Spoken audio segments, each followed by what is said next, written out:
Este fin de semana, en nuestra sección Ni diestro ni siniestro de Editorial Prensa Ibérica, publicada en Faro de Vigo, hablaremos de un bulo que cada poco tiempo aparece como el Guadiana una y otra vez en Internet, un bulo que habla de la felicidad en el Quijote.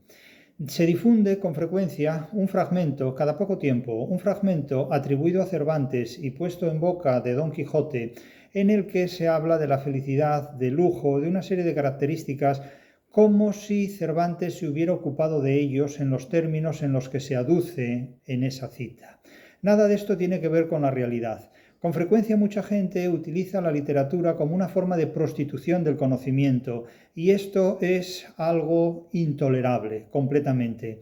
Nos hemos ocupado de estas cuestiones relativas al Quijote en diferentes páginas de nuestra obra y nada menos que en algún caso concreto en un tomo entero, en este volumen, Anatomía del Quijote. Aquí en esta obra nos hemos ocupado del Quijote en su integridad, una obra de muchas páginas. Pueden leerla parcialmente, puntualmente o completa si quieren. Pero verán que en el Quijote no se habla de la felicidad en los términos en los que modernamente se utiliza esta palabra. Y de hecho, muy pocas veces los protagonistas del Quijote buscan la felicidad como se puede buscar en el siglo XXI.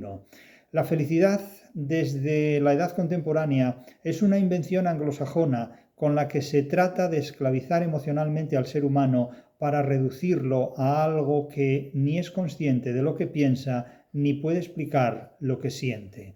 En definitiva, la felicidad para los clásicos era algo mucho más verdaderamente útil y mucho más útilmente importante de lo que hoy podemos plantearnos. Desde luego, Cervantes no dijo nunca nada de la felicidad tal como se menciona en esa cita de la que hablaremos en nuestra contribución este domingo en Faro de Vigo. No se la pierdan porque ahí hablaremos de cosas muy importantes, que no les tomen el pelo prostituyendo la literatura. Y si verdaderamente se interesan por el Quijote y lo que dice Cervantes, aquí lo tienen, Anatomía del Quijote, donde estudiamos todo lo que forma parte de esta obra. Y allí no está la felicidad, porque en el Quijote no encontrarán la felicidad.